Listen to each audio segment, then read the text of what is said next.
নবী, যুদ্ধের ময়দানে চাবুক চালানোর সময় এক কাফেরকে মারতে যেয়ে আপনার লাঠির বাড়ি আমার পিঠের মধ্যে পড়েছে।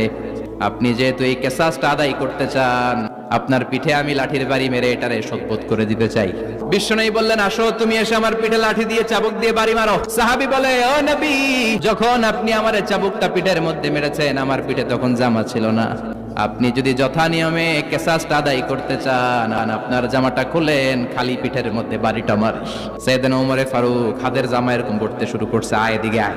বিশ্বনবী বললেন, ও ওমর থামো, মারতে দাও। বিশ্বনবী উনার জুব্বাটা উপরের দিকে উঠালেন, পিঠের মধ্যে বাড়ি দেওয়ার জন্য ওই সাহাবীকে ডাকলেন। ওই সাহাবী বিশ্বনবীকে পিছন দিক থেকে জড়িয়ে ধরে ওই মোহরে নবুয়তের মধ্যে চুমু দিয়ে ফেলেছে।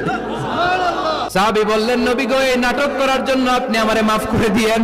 অনেক দিনের সাধনা, জল্পনা কল্পনা, আপনার মোহরে নবুয়তের মধ্যে আমার ঠোঁটটা লাগিয়ে আমার ঠোঁটটারে আমি জাহান্নাম থেকে